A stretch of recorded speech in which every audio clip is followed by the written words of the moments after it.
Welcome to our pod, and by that I mean on Wednesdays we read. I'm Hannah. I'm Laura. And we are two best friends who do a deep dive into a new book series, one book at a time. Right now, we are investigating the Dublin Murder Squad. The Dublin Murder Squad. And we are closing out the plot of the last book in the series, The Trespasser. The Trespasser. A book that says ACAB really means ACAB, guys. You know what? I felt like this book gave me a lot of feelings. I was a much easier read than the last one, so I feel like we ended on a high note in terms of this series. Yeah. But I had a lot of feelings about this book, and I don't know if it's just like a matter of timing, but we'll get into it when we get. You had a lot of feelings about, hey, maybe everyone wasn't racist and sexist. Maybe it was just one guy, and we're all sitting there thinking, no, I think everyone was racist and sexist. Like they actually were racist and sexist, but like, no one stopped him. No one intervened. So that also is a problem, and I don't think you should be there anymore. But I guess there's like systemic issues that we're going to like ignore. Okay, because O'Kelly isn't a piece of shit, I guess. So wait a minute. One person on the squad is okay, so that means I overreacted. Obviously. Okay, got it. I do love that, small spoilers for all of the chapters we're about to discuss, but like it's so weird to be like, I don't have any final thoughts on these two cops who were so involved in each other's lives that one of them did a cover up for the other person. We're just going to gloss over that and be like, maybe tomorrow's a brand new day. I'm so glad that me and Stephen get along again. Like, what? This wasn't unsatisfying at all. But I do have thoughts on that, even though, like, yeah. Laura, before we dive into this, our very complicated thoughts, what are you reading, watching, and or enjoying? So I read John Candy: A Life in Comedy by Paul Myers, and yeah, it's a obviously biography, and I feel like if you watched the I Like Me documentary, you got most of the info from the book. Laura's like, I watched I Like Me. I really liked it. I read this book. I got the same information in a different format. That's essentially what happened. Really, it was a lot of the exact same info, exact same. And it's not to say that this book was bad by any means. It just felt like when I was reading, I was like, okay, well, I know this, or heard about this already. Yep, heard that story. Yep, Dan Aykroyd. Yep, knew about that. Yep, got that. Yep. And it doesn't take away from the fact that John led a very difficult life, that he dealt with so much like body shaming and a lot of fat shaming that really seemed to have a huge impact on his mental health, and he dealt with a lot of anxiety and everything. And I think that was highlighted again in the book, but really I didn't feel like I got a lot of new information. I was going into the book thinking maybe there would be more information, and I did not get very much more. So I think if you haven't watched I Like Me, this will come off as a really great book.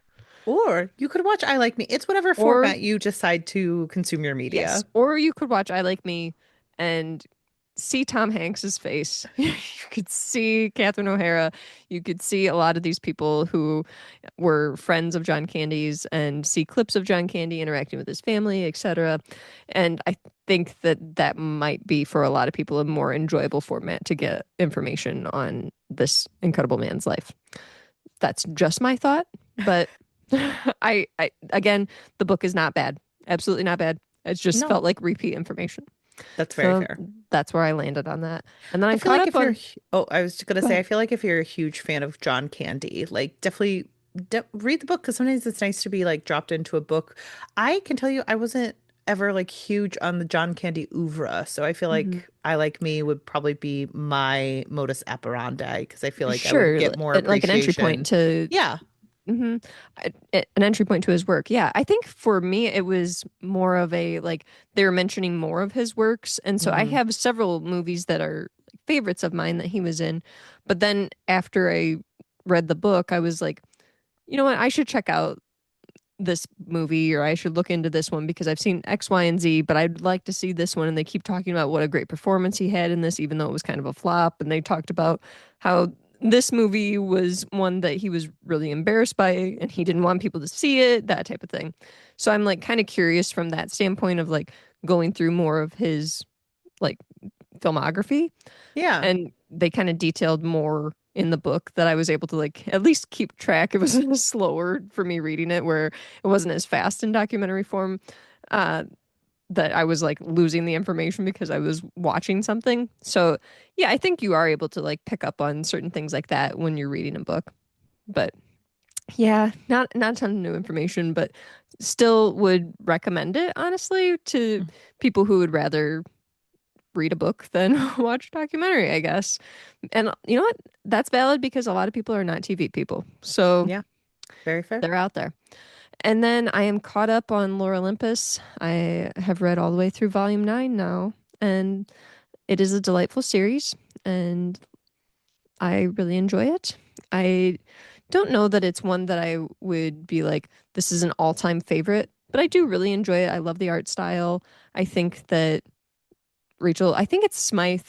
I want to say Smythe, and unless it's Smith, and I've been saying it wrong all this time. Smythe. Well, Rachel, come talk to us about the books and tell us how to say your names. Sure, that would be great. But the last volume I think comes out this year, so I'm ready for it. But it was nice to actually be caught up on it because they are giant volumes. Like they're very heavy and bulky books. So I was kind of glad to be not carrying them around because they were so heavy. But beautiful art style. I really like the depictions of complex relationships and what it means to enter into a relationship with somebody who has been sexually assaulted and how sexual assault can really affect people and enter into every thought and moment of your life. And I Yeah. think that it's a really unique way to depict sexual assault and relationships and abusive relationships through this Greek gods and goddesses retelling. So, really neat story. And yeah. And then as far as watching, I feel like I've been watching St. Denis Medical. I've been watching Demon Slayer. Both have been delightful. I've also been watching Bluey because I watched Bluey with Because my you want to feel nephew. something. You know what? I was talking about this recently on Blue Sky, and I was like, I recommended a few shows that I've been watching because I was like, I've been watching Demon Slayer, I've been watching Bluey, and I've been watching Love on the Spectrum, and I'd highly recommend all of them. But I was like, there's something special about Bluey, and I feel like the thing that gets me with that show is so it's very short chunks. Everyone knows Hmm. about Bluey.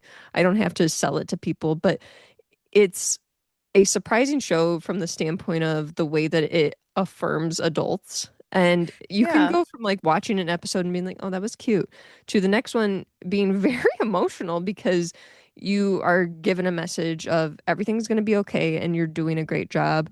And even though it doesn't feel like it, you're doing the best you can. And that's great to do the best you can. And it's just like very emotional to me to watch something where adults are given those kind of affirmations. And I think that to see a show like that for children where where we're telling children that it's okay for adults to be given this kind of praise and that we're not necessarily praise, but like telling adults like you're doing okay, it's all going to be all right in a really difficult Yeah. world is unique. And I also feel like there's just not enough shows that are positive like that in a way that is a true feel good where Yeah. we are getting something that is like again affirming that we're on the right path, that It's also if you're trying you're doing the right thing. I feel like it's amazing to have a show where like the parents enjoy playing with their children because like growing up we did not have that in television shows. It was very much like those are your parents. They're meant to raise you. And like it is kind of a joy of a family It's interesting to liking go being from like a together. Leave It to Beaver situation and how like a family show has progressed from a Leave It to Beaver to maybe Or like an even like According to Jim Full or House, like, where Mhm. it was like, oh, this is our feel good, but it was always like the parents just kind of being like, oh, look at the children over there doing children things. Yeah, they would interact sometimes, but it was never like they were. I don't know. I feel like there are. examples of that show where they kind of played with each other. But I get what you're saying, where we don't have like a lot of things where it's like every single episode of Bluey, the parents are very involved and Yeah. playing with them. I also think it really highlights like parental responsibility and the roles that parents play in a family like so Yeah. beautifully. So it's just a really excellent show. I can't sing its praises enough. And also, I recently discovered I don't watch Bluey too much. I do watch it with my nieces and nephews, similar to you. Hmm. But Bandit's job is an archaeologist because he digs for Yeah. bones, and Chili's Hmm. shop is working at airport security because Yes. she's a bomb sniffing dog, and I think Yep. that that's adorable. So, They're amazing. yeah, it's so They're the smart. most amazing family. uh, It's just a really great show. I think that possibly psychologists created it because it's just too good. I just really love it so much. And then I'm caught up on Love on the Spectrum season 4, which released on April 1st, which is the oh, beginning of Autism Awareness Month. oh, And that's nice.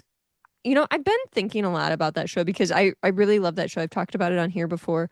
And I was thinking about like the depictions of the people in the documentary and like how the music is played and everything. And there's certain relationships that I think I have really enjoyed following.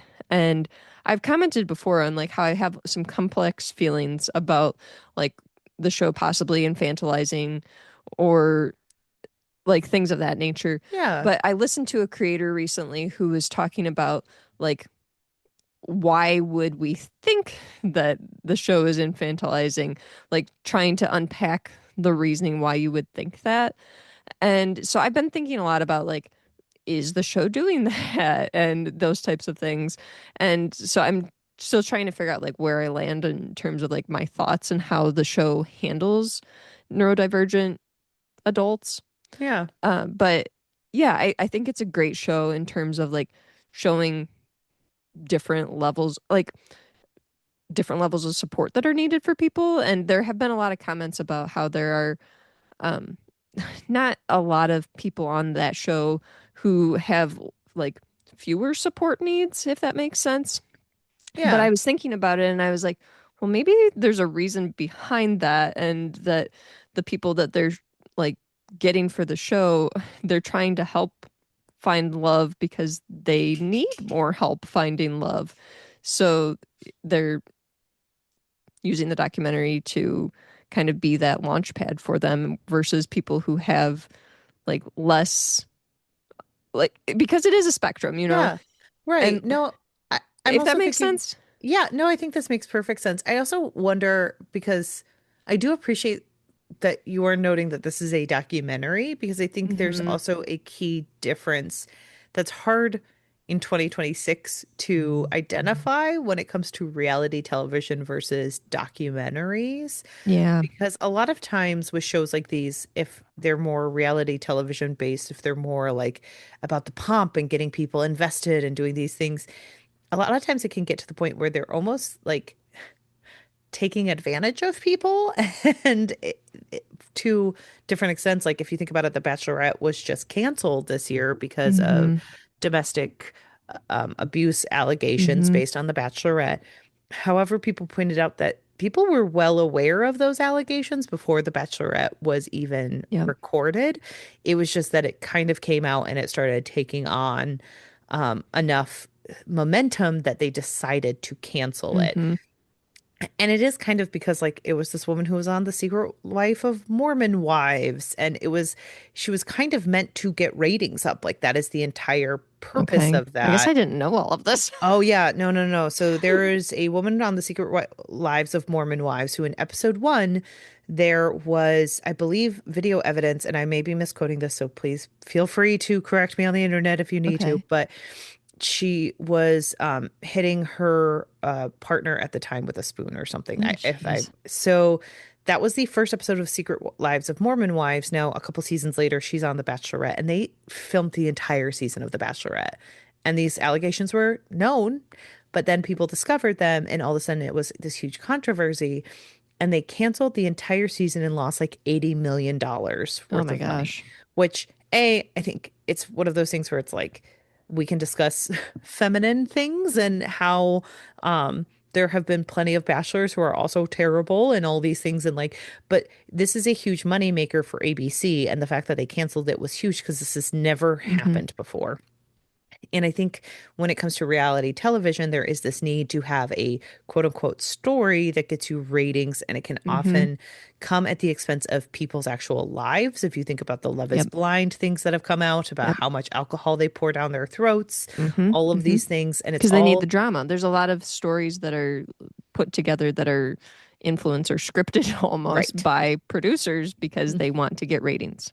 Yes. And so I think if we look at that with the reality television versus a documentary, and I think sometimes it's hard to understand the difference if it's your a cursory viewer. Like I don't know much about Love on the Spectrum because I haven't watched it, but I Yeah, appreciate the context of wanting to handle it with care and having these thought processes, but I also do think know, it's an yeah, important show and I enjoy it a lot. Like it does bring me a lot of joy actually. yeah, And I do think it does highlight a lot of things about autism that people aren't aware of. hmm And I do think like they had several of the people on the show that were saying, if you know someone with autism, you know one person with autism because it's a spectrum. Not every person is the same. And I've seen a lot of people saying that this month because it's Autism Awareness Month.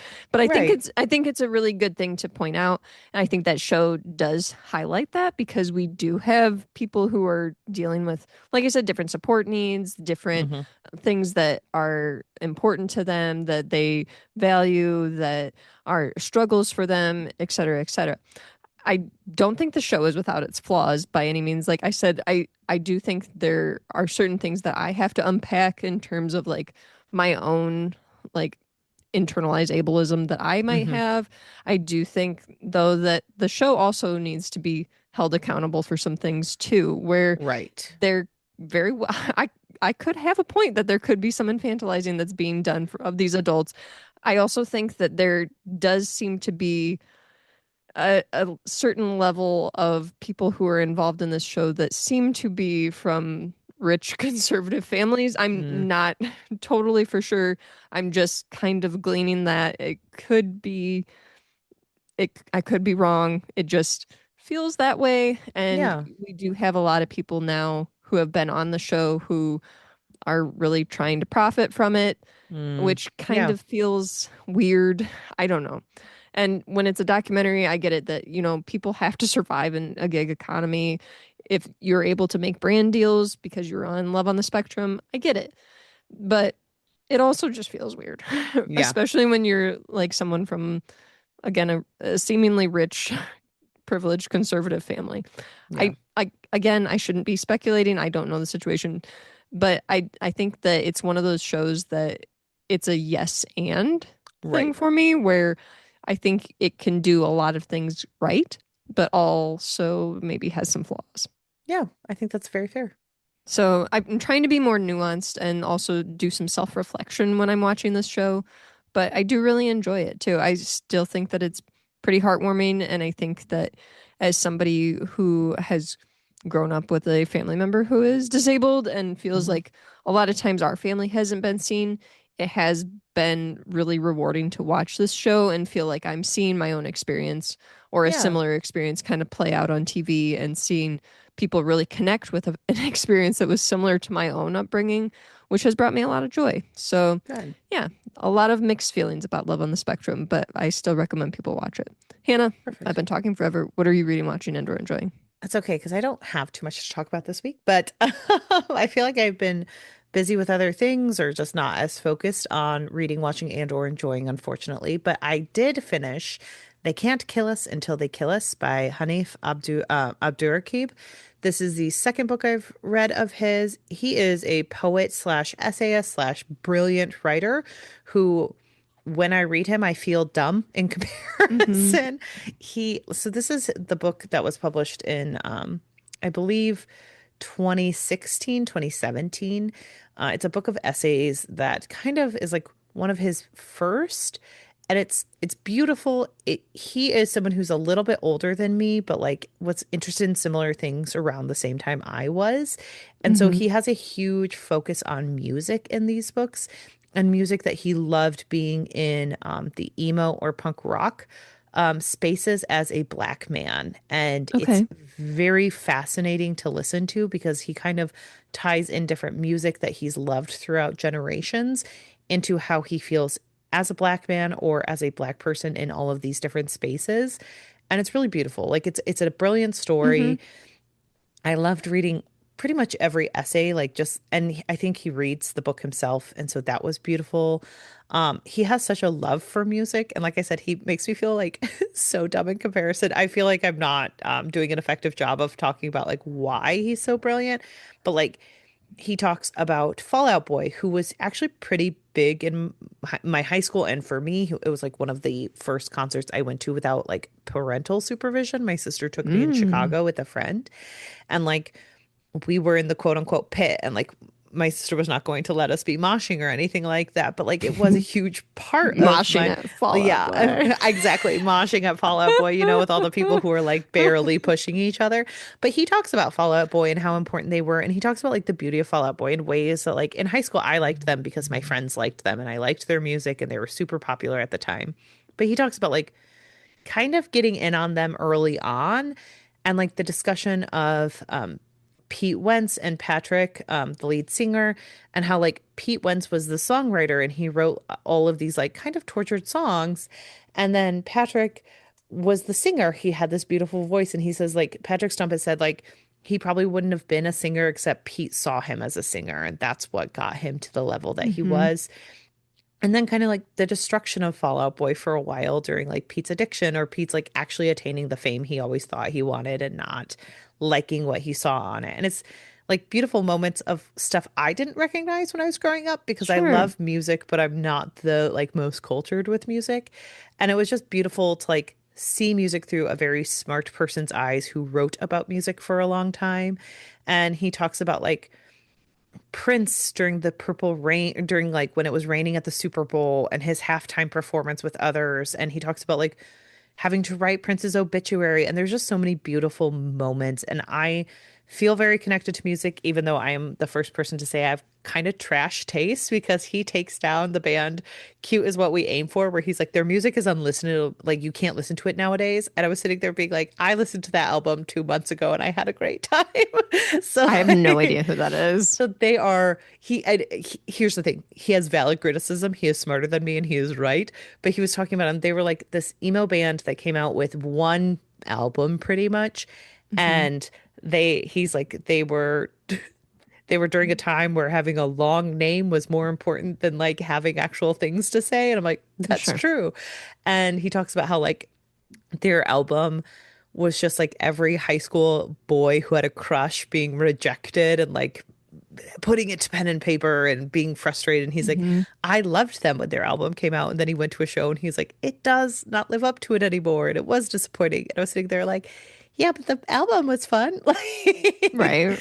and so it was just, but it's fascinating because like I do have opinions on some of these albums. And then like, I have blind spots when it comes to like rap music because growing up, it was during a time when like rap music was not allowed. And he kind of talks about that Hmm. belief in like white households and how like rap music is so beautiful and important and how it has this very important context.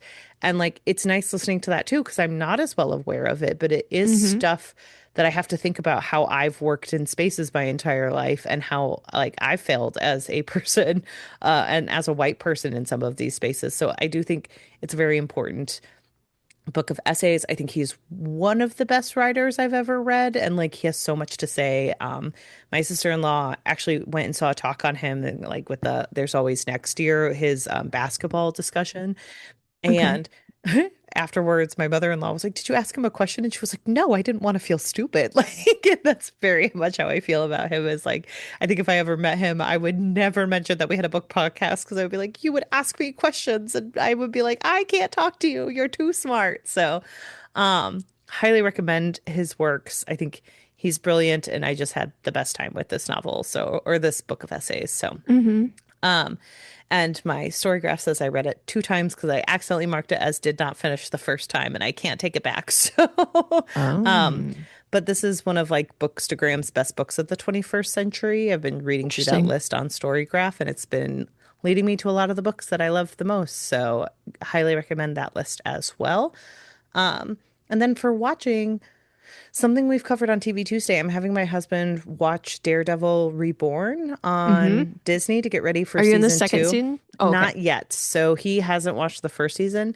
But man, does that first season slap. Like it's so good. I know we talked about it in You know depth on the what? podcast, but Hot take. I think all of Daredevil is incredibly good. it is. Daredevil is one of the best like joints in all of Yes. the Marvel television series. And Yes. so rewatching season one, like I got so upset internally during the courtroom scenes Mm-hmm. with Matt Murdock and these corrupt police officers, Yep. and it's just so beautiful to watch. And then it was Easter Vincent weekend. D'Onofrio is Oh, amazing. and his wife is just like their relationship is so fascinating. Becca. Go listen to our TV Tuesday on them. We talk about them at length, and it's some great discussions with Adam It is a Bassett. really good So show though. yeah, it's so good. And then you know how we talked about like, oh my gosh, Studio Ghibli movies, they're so good. Hannah's never seen any. And I was like, well, You've it was seen a because few though. You've I've seen quite seen a a few. few now, but I hadn't like you know how in your head you're like, oh, I haven't watched many cartoons that are like Japanese influenced or dubbed, things like Okay. that. I recently turned on a movie from my childhood called Little Nemo Adventures in Slumberland. Okay. And Never heard of it. this one was in fact like a Japanese created film that has like Okay. very specific artwork that is similar to Studio Ghibli in many ways. And I grew up watching this and it was a wild time. It was a wild one to revisit. We kind of just turned it on because I was like, oh, it's like on Tubi. It's for free. We could just Hmm. watch it. Hmm. And we threw it on. It was the best time. Does the plot make sense? No. Absolutely It's not. No. kind of a fever dream of a little boy who goes to bed one night and he just dreams of being in this magical world called Slumberland that they call Slumberland, like without the R. Like the mattresses. Yeah, and he is brought there because the king needs a new prince. Does he have a fully capable daughter who could be the princess and queen of the realm? Yes. Does he still need Nebo to do it for him? Also, yes. Yes. But this movie was very strange. I don't know why I loved it so much growing up, but I remember in my head, I remember the VHS cover and how much I loved it. And the little boy has a magical pet or a flying squirrel named Icarus who talks, and Hmm. the parents are totally chill with Icarus sleeping in the bed with him. Like the next day, the dad's like, we're going to the fair. And he's like, can Icarus come? And he goes, of course, the whole family is coming. And I'm like, oh, you're Oh, just taking this flying squirrel with you to the fair. totally Uh, tracks. but it was a good time. I would say weird treatment of the princess who was fully capable of taking over that realm. But it was just like a little cute movie. And it's fun to go back to some of your childhood faves and be like, why was I so obsessed with this movie when I was growing up? Um, but yeah, it's a wild time.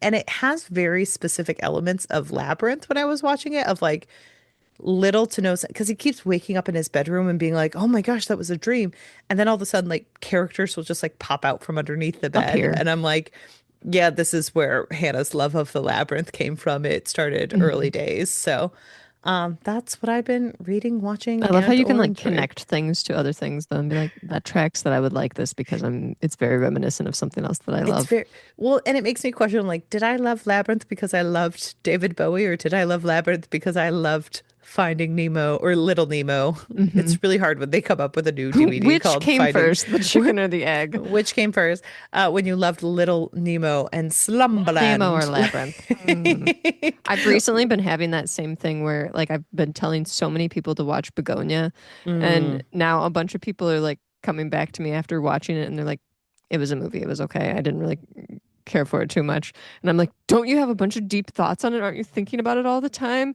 And people are like, no, not really. And then I'm like, Laura, you're obsessed with Earthlings. So Sayaka Murata, you think about that book all the time, which is a book that you shouldn't think about all the time because it's weird and so many bad things happen, but you can't stop. And so Begonia is so similar in your mind to this that it's very much a what came first, your love for Earthlings or your fascination with Begonia. Who This is knows? very much like what's Hannah's favorite type of thing? Weird sci-fis where nature takes over everything.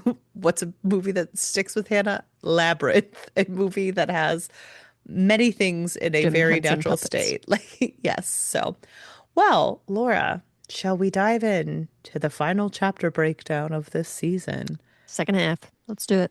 All right, so we left off with Conway after her friend left, flees, her undercover Hmm. friend, and she's feeling kind of tied in knots. And she tries to go for a run the next day, but it's not giving her the same release that it usually does. She's really Hmm. just getting beaten down by this case.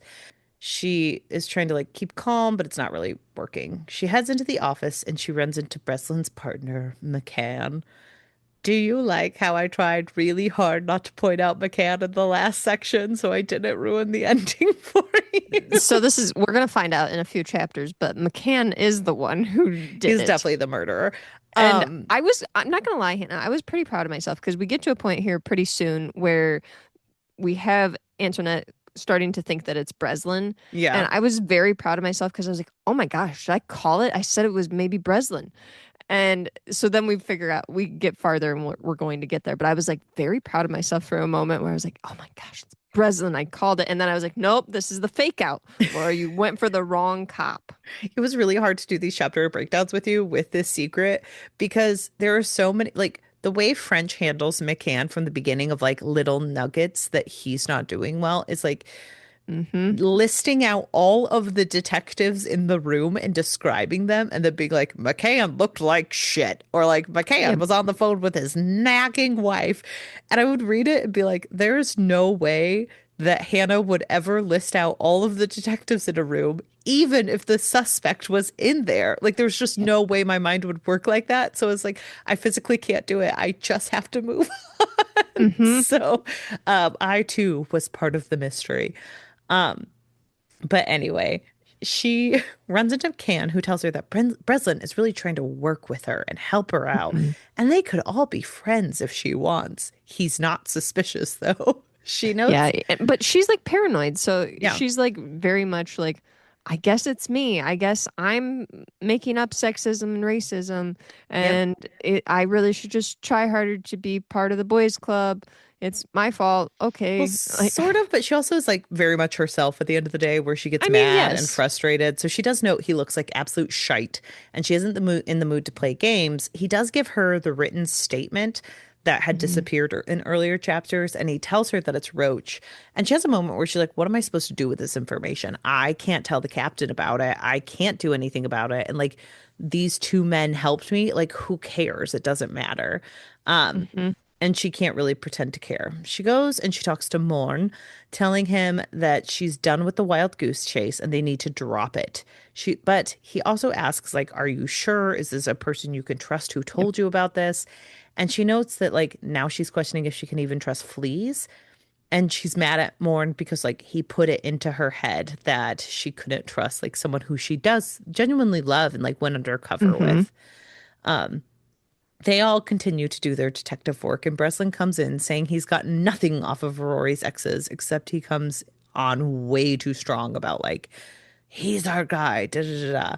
He's just very pushy about it, Yeah. which is another red flag. And I think that I had gotten to about this point when I stopped, which was like in the last section that we covered, which was why I was like, I think maybe Breslin might be the guy. I don't know. Yeah. I don't have any proof, but I think it was just because he was being so pushy that I was like, red Also, flag, something's happening he- here. by the What's time we get to happening? the end of What's the going novel, on? What's what's going on? happening? We've been talking a lot about the The SNL Tucker sketch. Carlson So impersonation. before off mic, you What's just had a going lot on? of Laura and Hannah going, what's happening? What's going What's on? going on? What are we What's doing? happening? What are What we are we doing? doing? What are we doing? You do a much better job of it. It's Um, because I can get my voice higher. What's going on? but so it's also, here's my thing. By the end of this novel, what let's talk about this in themes and characters, but what was Breslin's image of this perfect thing going down? Like, did he really want to put an innocent man behind bars? Because that's a wild thing to do.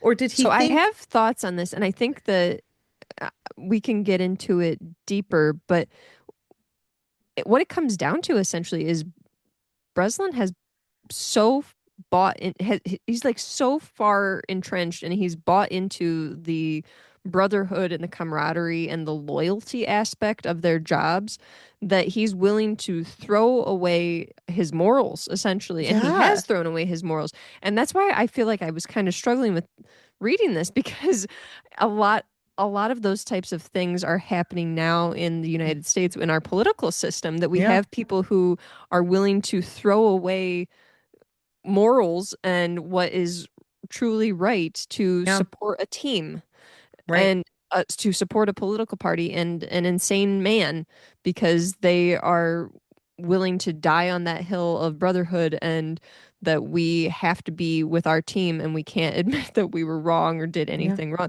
So I think I was struggling with a lot of those themes happening within this workplace in this book too. You But mean you were asking, what's happening? What's going on? what's going on? What's What are we happening? What doing? are you Um, doing? What are you doing? so yeah, Breslin is being the worst cop in the world. Mm-hmm. And Morn points out, like, why did he come in to tell us this? Which is so funny to me of like Breslin and his scheming. He has to walk in and be like, I learned nothing. And he leaves and Morn was like, that was weird, right? What's going on? He's just being too obvious that Yes. something's up is what's happening. And I think that this to me, like, I feel like in the last book, I was getting annoyed with a lot of the obviousness of the way that the characters were written, where I was like, if it's not this character that's done it, I will eat a I'm getting shoe. my shoot. Yeah. But in this book, I feel like the obviousness of it all makes sense, where it's like, Right. yeah, he would be trying really hard to just be like, you guys are just terrible detectives, sleeping all the time. We've got this wrapped up. Let's just keep wrapping it up. Let's go. Let's get this moving and wrap it up. We're done Right. here. Well, and so then Morn realizes that McCann was the person who signed off on a bunch of witness statements for Ashland's missing father's case. Hmm. Steve wonders if Breslin and McCann are worried that McCann screwed up the case all those years ago, not telling the mother that her husband was missing. But it doesn't make sense why Breslin didn't care about the file that they found because he didn't care in the previous chapters when they mentioned it, other Hmm. than he didn't think his name was on it. So there's a bunch of confusion on what's going on. What's And going Warren on? wonders if maybe Breslin had an affair with Ash or McCann had an affair with Ashland's mom. Yes. But Conway is still very done. She's like, I'm not going down these wild goose chases with you. Hmm. I don't want to do this. And they kind of get Well, into a because Breslin has got to her by this point. Like they've all kind of gotten to her at this point where she's yes. like, I I guess I've just been really looking too much into this and Hmm. I am doing too much and I'm Yeah. wasting my own time. And she kind of just is done. This is around the time where she decides this is going to be her final case. But during this, it's kind of Hmm. everything is coming down around her. She's quietly fighting with Morn in the evidence room. Everyone is feeling the tension, and he ends up saying that she wants to be offended, and he's trying so hard to keep her happy. And this is a moment where Conway is devastated because she thought they had a Hmm. good, it's again her questioning things, like you said, of like, I thought we were good friends. I thought that was just his affect. And here he's been doing this the entire time for me. That's awful. And it just makes her feel so bad. Yep. And so she starts to get paranoid that maybe Morn really wanted her out from all of this. She talks about like his past. It's just like everything. She doesn't know who to trust and she leaves the room. So Conway starts going down the rabbit hole of Ashland's old boyfriends. We find out that she was never really serious with anyone. She was just kind of dating to date. There's no hard feelings anywhere. They're all Hmm. similar levels of boring. And she feels off without Morn. Breslin is there upon her return, and he wants Conway to like beg for information out of it, which also is so stupid. If you're trying to cover up your Yes. friend's murder, don't make a person beg to get information from you. And she Hmm. sometimes talks about how like McCann and him are like playing 3D chess with their interrogation and trying to interrogate her. And I'm like, but also you guys are being dumb. Like make it Yes. easier. Um, so she isn't ready to play ball. She wants to be done with this entire case and she's done being a cop. And so he finally tells her, like, about he's trying to play off things like, hey, didn't Morn tell you that, like, you and Roach got into it the first week? Well, he told everyone that you messed up a case and you threatened sexual harassment on your partner so that they keep it quiet, and then they they let it happen and you still turned him in and you got a Hmm. vacation out of it. And it's all stuff that actually aligns with what happened in real life, of like, she did Yep. mess up a case, but it was when she was about to transfer out. It really had nothing to do with the old partner. And then she went undercover for 2 weeks to help fleas. And so she had, like, left. And so it's this Roach guy who is the big bad of racism and sexism Hmm. in the police department. And he's been the one doing it all along. And he's like, well, Moore knew about this. He should have told you. If he was a good partner, he would have told you. Um, and he kind of offers her help and she denies it. But he also reveals during this time that one of the Jim Bro floaters, I didn't put his name down because he's not important, Yeah. uh, was working on getting CCTV of Rory during the night Hmm. of the killing. But he pulled more CCTV and they find out that Rory has been stalking Ashlyn Yes. before the date. He has been going And onto at her this moment, road. honestly, I was like, she's got me here. What's going on? Because I was a little confused when I was like, okay, I really thought that we were kind of done with Rory, that we were on the right track here. So when we found out that he was like stalking her, I was like, oh, Can I this tell is you, this something I is the didn't part expect. that ages horribly, because throughout the rest of the book, Conway's like, maybe, maybe Rory and Ashlyn could have made a go of it. I was like, he was stalking her. Can we not forget Yeah, about the fact that no, he was actively stalking this woman? And we're supposed to think it's all cute because she probably would have found it cute. I don't think she would have found it cute. He I was like, mean, if she would have known, it would have been a totally different scenario, possibly. well, they think this could have been potentially why he murdered her. She found out about it and Hmm. it freaked her out. And it bothered me so much how they still seem to kind of romanticize Rory. And I was just like, let's Yes. stop. He's literally stalking this woman. He was staring over her gate. It's not even like Hmm. I'm just on the street where she lives. He was walking down her back alley and looking over her Yeah. freaking garden. Sorry. This is, I feel heated about this. He didn't murder her, but he did stalk her. So, It did throw me for a loop, though, when we were introduced to this information. I was like, whoa, wait a minute. Okay, I yeah. guess I really had just thrown Rory out of my mind. No, he's a creep. He's been stalking her. And he, like, we had found out earlier that he did come on a little strong with girlfriends. So it tracks that he was going to be someone who did this, but, ugh. Um, so at this point, Conway's like, good, we got our guy. He was doing this. He was stalking her. Let's go get him. And she is on board with Breslin so that she can get the fuck out of Hmm. murder. They call Rory in to discuss an issue. Morn's still out. And she also casts out the guy who who gave the information to Breslin because she Yes. couldn't trust him. So they bring in Rory. They start talking to him. Again, she and Breslin have good mojo.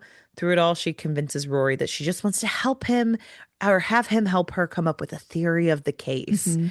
And he starts telling her about different things, about how dreamy and romantic their date was, aka cheesy, and how they clicked.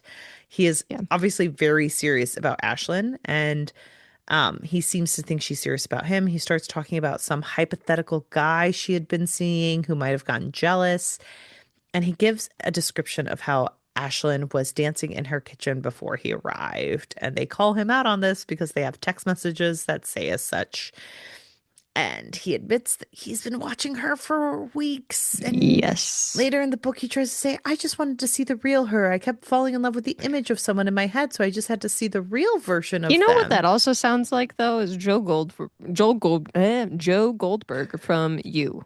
I'm so sad. Now I'm just imagining Rory with his Irish accent going, hello, you.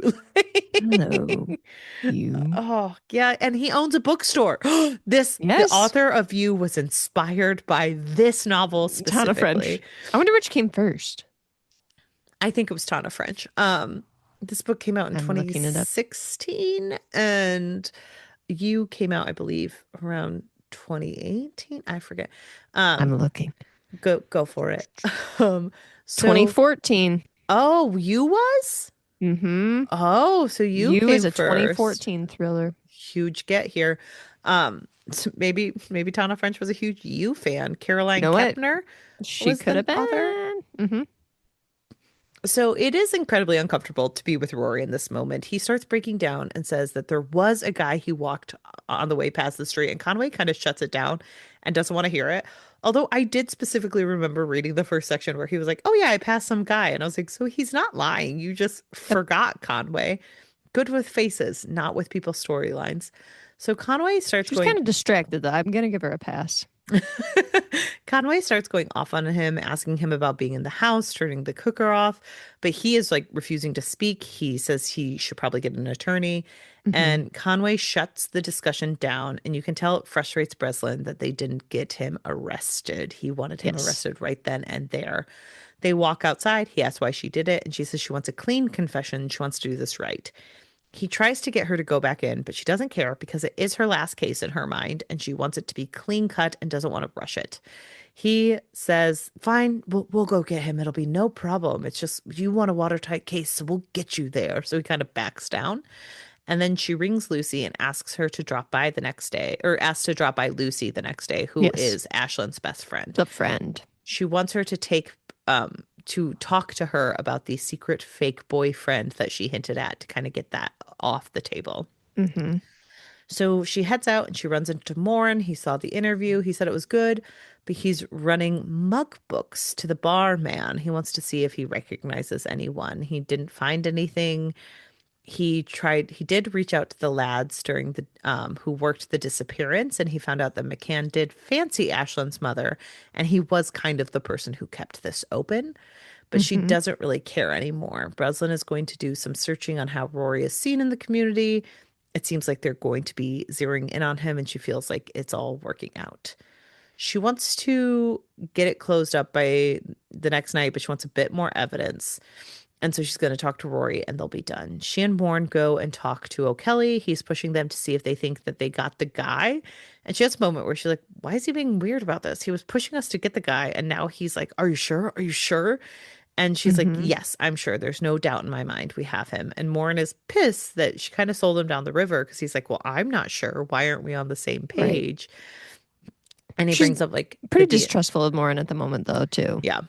And so he brings up the DNA, but she's like, "It's so attenuated. Why are you pushing this so hard?" And it Mm-hmm. goes back to like Morn has this idea he's a romantic like Ashlyn was, and she just doesn't trust it. Yep. She heads home and notices in the back of her mind that Breslin has stopped messing with them, like stop bringing out the money, stop doing all these things to make Which them is super suspect him. suspicious. And she's like, "That's weird." And she actually thinks though that it's because he recognizes she's dead in the water and she's no Mm-hmm. longer a threat to him. So she goes home for the night and she realizes that someone is still watching her. Deus Maki Daddy. So she tries to get a good look at the guy. She can't. And she calls the one person she can trust, Morn.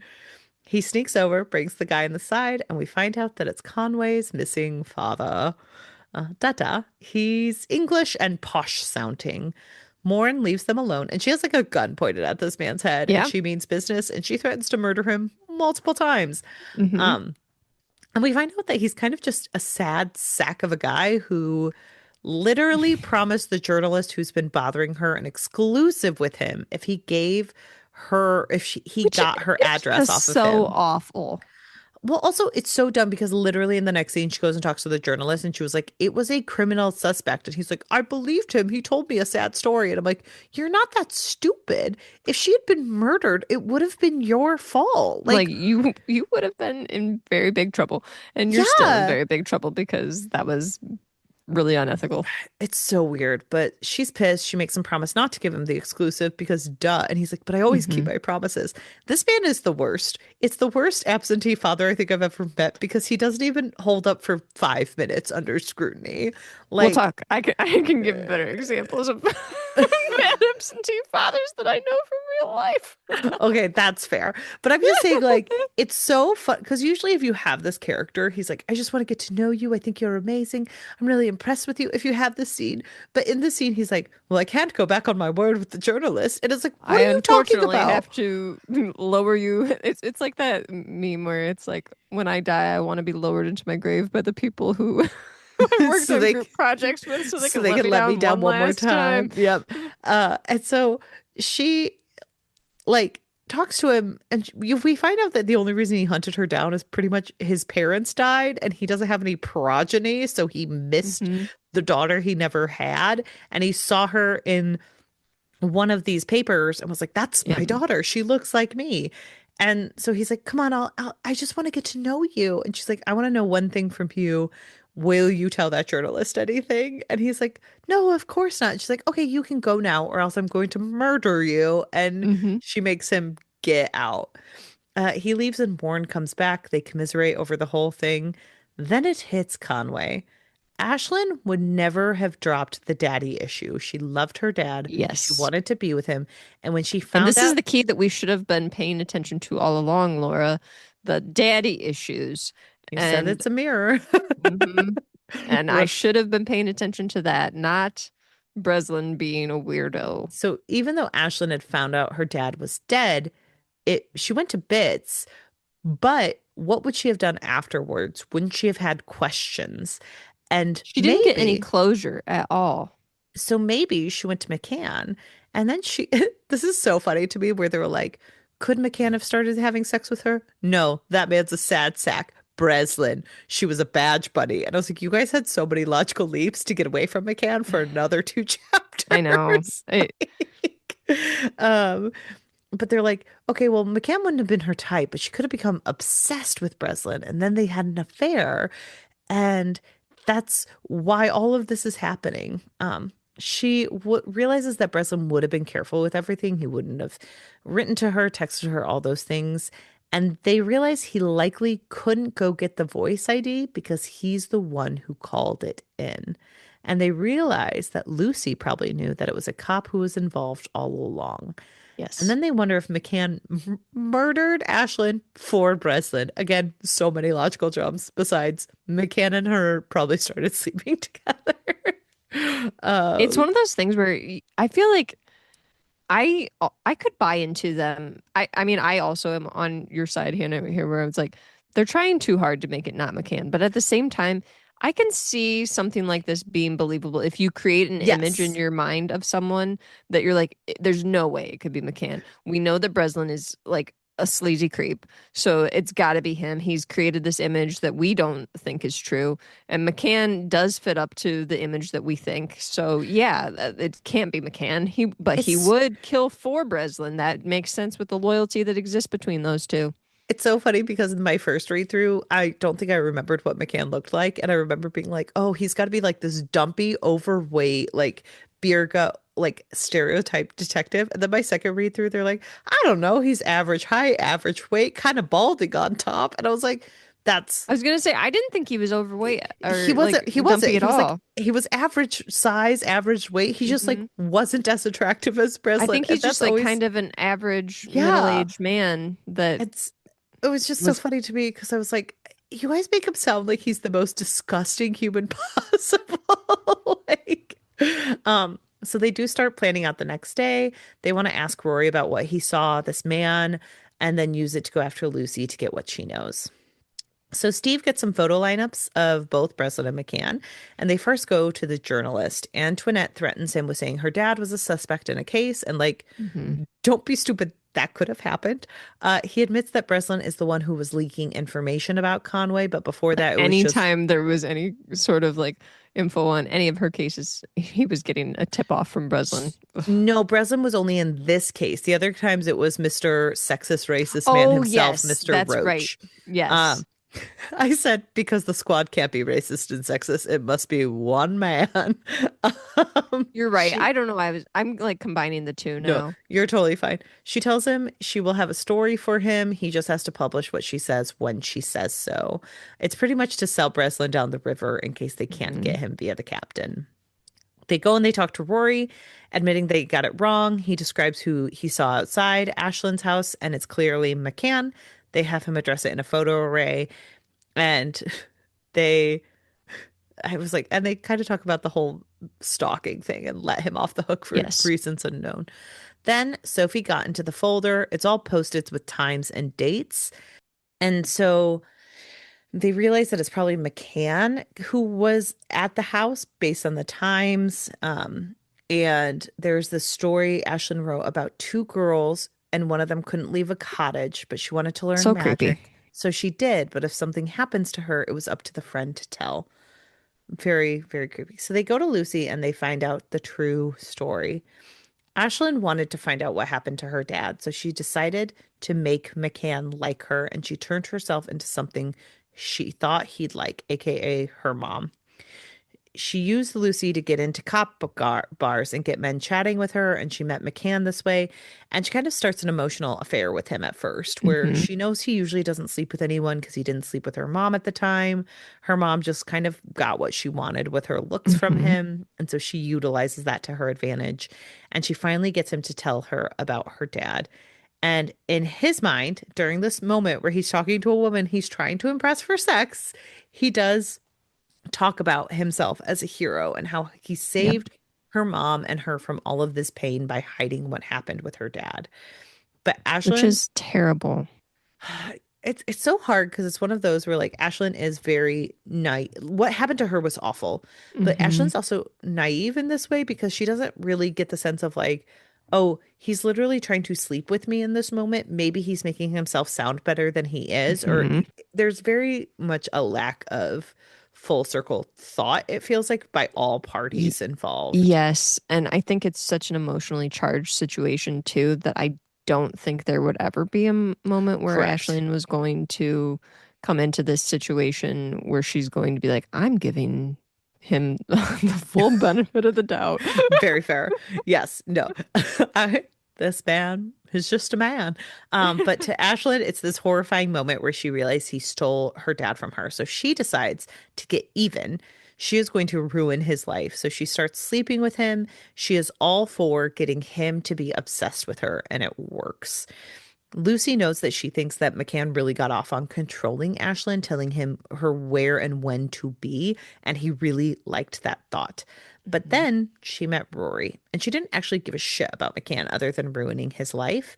Yep. And so she did care about Rory, and she found him perfect. And so Lucy kind of used this to motivate her to get away from doing revenge. And Lucy was like, I thought she was in danger, but I thought this was a perfect way to get it done. But then Ashlyn wound up dead, and Conway tells Lucy to keep the secret until they give her the word to come in. Then they go to the bartender, and he also identifies McCann. Hmm. So Conway calls Morn and tells him everything. They figure out it was Breslin who did call it into the Yep. cop station for McCann, so he definitely knows what happened. She calls him away from the station, saying that she has some information on Rory using an She uses like a accent. fake voice and everything. And so he rushes out and he'll be gone for 2 hours. So they take McCann into the interview room and they start asking him questions. At first, he says no comment and he denies until he can't, admitting that Ashlyn It's was very all. much though, you can see that he's like shutting down, even when he's like saying no comment. You can see him like putting the pieces together that they very much know. And he goes from no comment to just like, Well, we were my world is friends ending. and you can't prove anything, to, Mhm. well, she loved me. We were together for so long. She was obsessed with me. And it kind of all starts coming out that like he really did become super infatuated with Ashlyn Mhm. and he had no idea who she was before. And then they Which find. just shows how he was terrible in this relationship that he Hmm. didn't. even recognize her. Like, Well, oh and my Conway gosh. also clocks that like he is controlling in it because he would talk about like, well, she was there when I needed her. And Conway was like, that wasn't frustrating for her. And he was like, no, she liked it. And it was just, it's a very, you could tell like this man was not someone to be trusted in the long term. And Mhm. this wasn't just him having this woman prey on him. He was a problem. Like, I feel like Yes. French is very effective at showing that. Yes. But they keep in their trump card the fact that he worked on the mom and dad's case until the very end when they're like, oh, yeah, she totally loved you. Rory was just this confusion for her. And then all is revealed. They tell him how she really despised him and she Mhm. wanted to ruin his life. And they hint that he came upon her in this romantic setting and it wasn't for him. And we kind of find out that she rejected him in that moment. Like he did come over the back of Mhm. our house like he had always done. He found her setting the table. He thought it was for He him at thought it was for him, and first. he was like, "Oh, well, this is a surprise." And I then know. he was very shocked that it was not for him. And she literally rejects him in this moment where she's like, Mhm. you can go home. You could die and I wouldn't care. Like you could just leave. And he snaps. Um, Mhm. and he murders her in the same way that we found out of Yep. pushing her on the mantle and then punching her until she was dead. Mhm. And they get all this, but then Breslin walks in and he cuts the interview short and he's like, you guys will never be able to prove any of that. And he didn't have his rights. And they're both like, yeah, we were doing the common courtesy with cops and talking to him. And he's like, okay, but once he gets himself all cleared up, you guys will never get this again. It won't happen. And Mhm. Rory was our guy all along, and you should have just taken that. And they kind of go at it with Breslin a little bit, but Not he, much. They don't give him tons of pushback, though. yeah, they're kind of, they know there's not much to do here. And they They feel also, helpless. it's also during this time that they do realize that the captain probably knew something was going on. Um, And so they decide to go to him. And Conway doesn't think anything will happen of the captain finding out. Like Mhm. she thinks that she will be He's just disappointed gonna and cover she's it up, and hmm And so they go and which they I tell also him, thought it was probably gonna go that way too. I mean, it's still not good. Like I forgot No. how complicit the captain was in this Mhm. reread and reading it. I was like, oh my gosh, he was really involved. That's not good. Yeah. I thought he was shocked by it, based on my memory, and I was No. wrong. So they tell the captain what they found out, and he's like, are you sure? And they're like, yes, we're sure. And he reveals that he is kind of again hugely complicit in a huge problem. So Breslin called him on the morning it all happened, and he admits that his buddy was involved with this woman and she wound up dead, but he's sure the buddy didn't kill him. And Mhm. O'Kelly is like, well, if he's sure, just have him call it in. We'll do it. And he's like, no, he can't be involved. He's married. We don't want to ruin his life. And so O'Kelly agrees to kind of keep that under wraps and agrees to put Breslin on the case. Mhm. Wild. Um, but he was afraid of what would be found out, and he had figured out that it was definitely McCann. Yes. So he literally sold Conway and Morn down the river because he trusted their input to see who did it for real. Wild take to be like, oh, you mean the two, like one of the women who is at most risk in this department, we're going to make Mhm. her find the cop and see if he killed someone? Yep. Great. Not good. Not good at all. Um, because he agrees to do what Breslin wanted to do. It's wild to my Well, he um tries to justify it by saying like, "Oh, Breslin's always been a stand-up guy. I've never had to worry about him, and I owed him a favor. It was about time. He's always been a man of his word. Blah blah blah blah blah. Boy Scout. Blah blah." And it's like, oh my gosh, this is an incredibly toxic man, and you are enabling him so much. yep. And so he does believe them. He thanks them, and he says he's going to go arrest uh McCann, and he's going to take him in. So he does, and it's like a moment where they kind of know that O'Kelly may not bounce back from this, and this may be the end of his career too, because he was part Mhm. of this. But he quote unquote did the right thing because he arrested the right guy. And we now have like Breslin, McCann, and O'Kelly all kind of going down together. And Conway and Morn have a conversation where she's like, well, I'll see you tomorrow. And he's relieved that she isn't quitting. And there's this very sad moment that I was very frustrated by, which is the end section where she talks about how, man, O'Kelly might not have been sexist and racist the whole time. Maybe he was giving me those domestics for my clearance rate. And maybe the whole squad did want me to belong. It was just Roach who was the sexist and racist. And No, maybe that's a horrible tomorrow take. is another day. And then the book is done. And I was sitting there like, Conway, no. Like, No, that's a horrible take. well, I will say that the ending, when we say it out loud like this, it's very unsatisfying because Laura's like, I felt satisfied until Hannah opened her big mouth. I Like, did feel like, we ended on a high note until you pointed out her little internal monologue at the end there. Then I was like, no, nope, nope.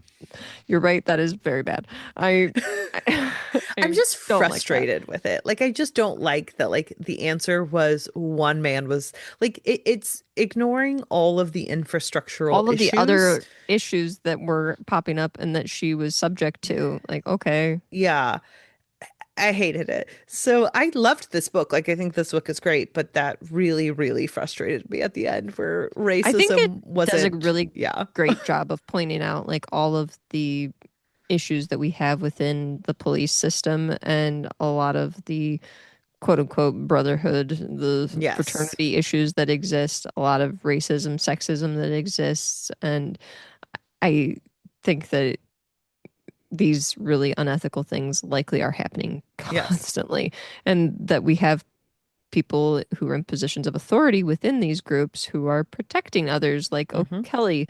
I think it's a really excellent example of the types of things that happen all the time. But at the same time, even though we hate it, I do think Conway's likely reacting in a way that a lot of women Yeah. probably would, No. And I think, to maybe think they were overreacting, maybe think that they shouldn't have questioned others, even though there's plenty of evidence and she's an extremely intelligent woman who can pick up on clues, yeah. that she's unable to see all of the blatant racism and sexism that is right in front of her face that has been happening to her. Well, I think we can definitely talk about this because I do want to talk about next week just a discussion of is this book more effective in 2026 without that final section or, like, because I think the Yeah. themes are very important. So I can't wait to Yeah, dive and there's a in. lot of them in this. So join us next week as we discuss the characters and themes of The Trespasser. That's the Uh, rule. That's the goal now. thank you so much. We don't go to church anymore. We go to sinners. That's the rule. That's the goal now. Laura hasn't watched this a ton. We're not allowed to say Hamlet anymore. They took the L and they gave it to the GBTQ. So it's Hamnet now. What are we doing? Like, What's going on? what's going on? Um, I so love it amazing. so much. Well, join us next week. We can't wait to discuss this wrapping up. And then we actually have our wrap up episode of The Mhm. Dublin Murder Squad on the 22nd, with a Yes. bonus coming on the 29th. Go check out owwrpod.com if you want to see our Hmm. reading schedule and keep up to date with us. You can also follow us on Blue Sky, Instagram, and TikTok sometimes at Hmm. OWWRpod. Or if you would be so kind, join our Discord or our Patreon, where for Yeah. $3 a month you get a bonus episode of Dresden Files, the TV series right now.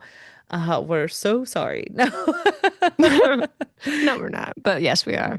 But and you can also subscribe to us on YouTube. We're gonna start Hmm. posting videos on Building that there a little up. bit more and more. So we are building over there. It's a great way to also get monetization if you can't Hmm. give via Patreon. So lots of ways to support Just us watch if them you on so loop and choose. on silent. That would be great. That would be amazing. Please do that. Get those Yeah. views up. But we appreciate everyone and can't wait to discuss more before we head into Indie Mission. So make sure you're also getting that book. Yes. We The can't Heavenly wait to Sword read The Heavenly by Sword by Alice Alice Poon. Poon. So join And us. thanks We've for got listening today. bye. Bye.